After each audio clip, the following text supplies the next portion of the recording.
Hey guys, this is Brett from Apex Custom Rifles. Today what I'm going to be going over is the Forster Co-Ax press. If you're in the market for a new press or want to upgrade your old press, you might want to take a hard look at this guy right here. Let's go over a few of the features of this thing and we'll do a demonstration and we'll show you what it's all about.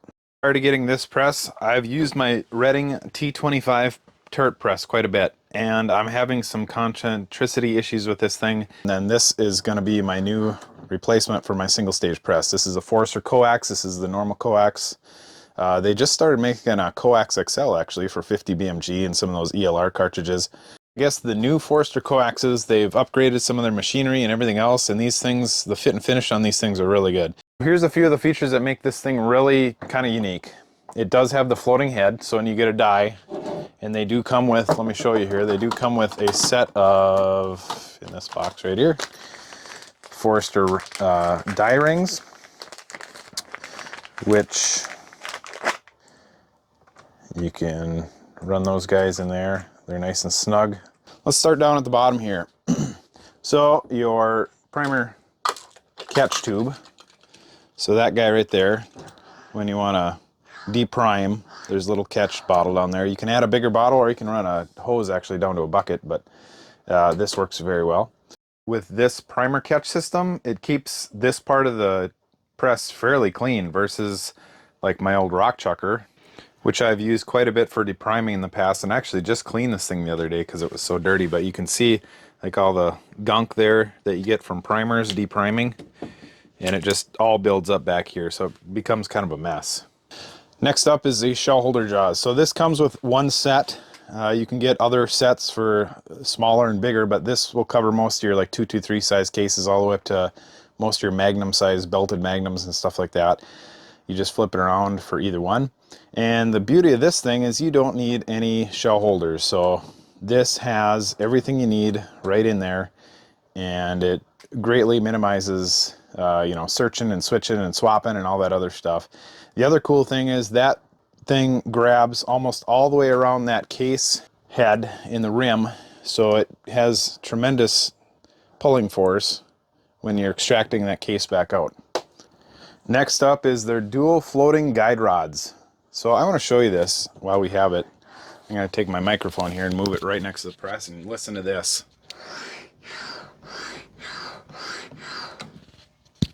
That is the sound of some pretty good fitting castings and rods there. This allows the base here and the head to perfectly align with each other, and there's no torque on either one of these to torque anywhere. Whereas like a turret head, when you press up on it, it can torque the head to cause alignment issues with the turret. You might not be able to see it there, but there's movement in the head here, and I think that's just enough to induce play in this. Going up to the next spot, here is the snap in and snap out die change ability. So as simple as sliding it in and out, whereas most of them you have to screw them and unscrew them, which does take time if you're swapping out dies quick.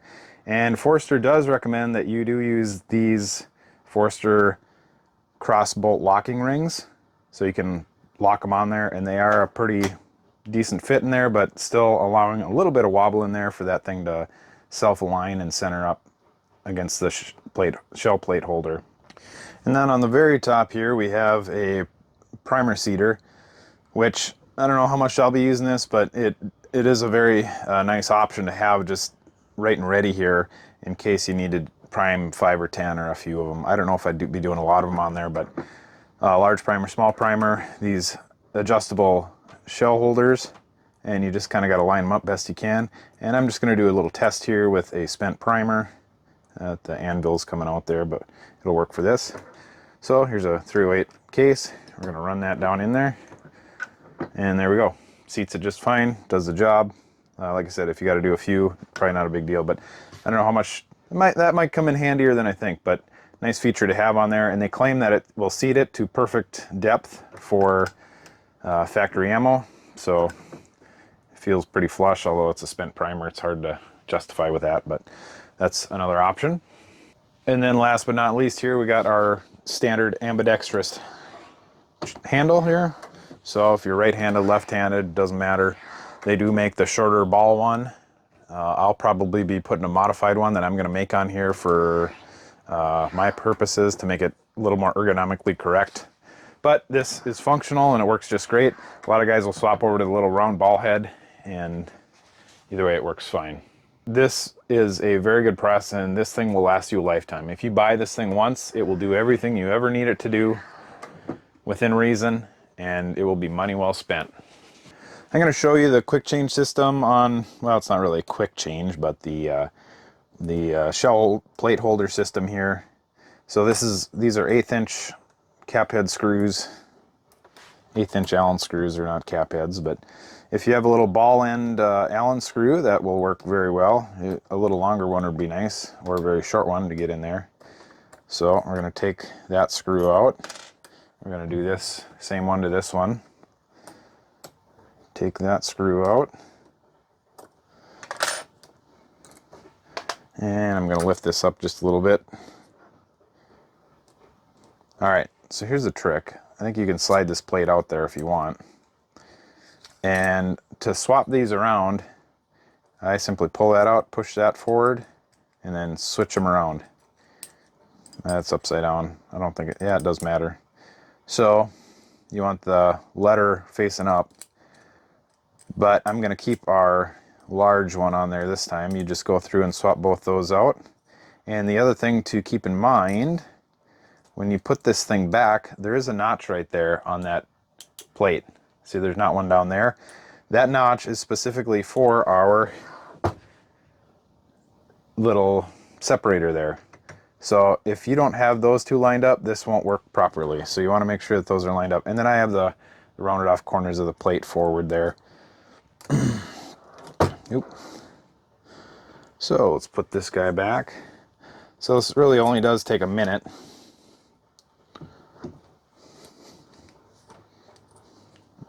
And I'm trying to, if I get everything lined up here. There we go. Let's try that. There we go. Getting it lined up is half the trick. It doesn't take that long once you figure it out. And then I try to get this pretty parallel with the front there. And then we just tighten that back down. And there we go. So it takes about a minute. So if you plan on switching back and forth all the time, that might be kind of a pain. That's the one downside of this. But if you're just doing a bunch of 308s or a bunch of 223 or whatever, you're never going to have to touch this again. So then you can see our plates, our slide plates open back up there. Let's run a little test here. I'm just going to do some, I got 4 243 cases here. We're going to full length size them. We're going to use Imperial sizing wax on the outside. Inside expander ball is just a standard 308, a 243 die with an expander and a decapper in it. We're going to run it through our Forster Co-Ax, and then I'm going to run a couple through my rock chucker and see if I can feel a difference. It's more of a subjective thing, but we're going to check it out. I have my 243 full length die set up in there with a decapper, and we're going to use our sizing die wax here and put a little on the outside. And this is my inside 6BR brush. We're going to do a little on the neck there, and let's throw it in there.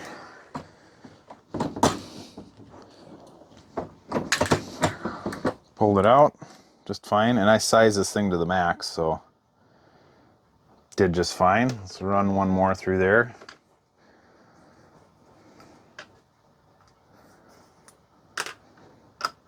Oop. I can tell it's sizing it for sure. And that one looks good too, so does the job. Oh, we didn't decap. See, I didn't pay attention there. The nice thing about the Forster die, or the Forster press here, is so we didn't get that primer all the way out. So if we notice that on the first one, we can easily fix that and go through and change that. But the nice thing about this is here's just a standard decapping die. I'm going to run that in there. We're going to decap it. So now I don't have to run that piece of brass through my FL die twice and change it versus all the other ones. Did my first one? Yeah, my first one came out. So I should have had my decapping pin down just a little bit more there, but not a big deal. That's one thing I do like about this, is I don't have to run that thing back up there again if I want, because with a standard shell holder, when you do that with the primer stuck in there, that thing is in there. This isn't the right size one, but let's grab the right size one here. When you do that and you have a primer sticking halfway out, you cannot get this thing out of the shell holder. You can go through and change the die, but that takes, you know, probably a minute to swap, minute and a half to swap the dies out. That took me, what, 10 seconds? So that's one thing I really do like about this press, is that you can do something like that. Obviously that's going to be like not very often thing, but it's one more thing that you kind of don't think about till you run into that issue. All right, and then just for a little comparison, we'll run this. So of course we got to screw that guy in there. I'm going to run that up, and I'm just going to set it to a basic setting here. So there, now we're set there. Let's get our wax on our brush here. Oh, I should see, now that I remembered, let's leave it there and see what it does about our primer issue that we ran in here too a minute ago. So let's see, let's actually back it out, because I want to show you what the deal is here. So we're going to size that, sized it just fine, and that time the primer did come out. So I'm going to back this off a little more yet. Okay, so there.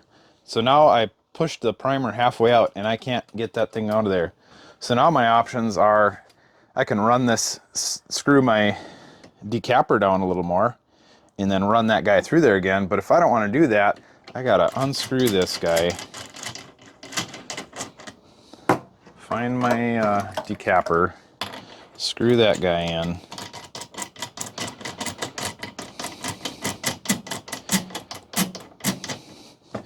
run that guy in. All right, there we got our primer out. Now we got to undo this guy.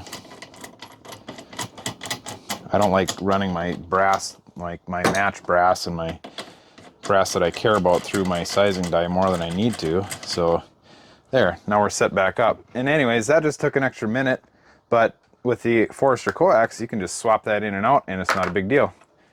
Is the brass going to come out any different between the RCBS and the Coax? Probably not.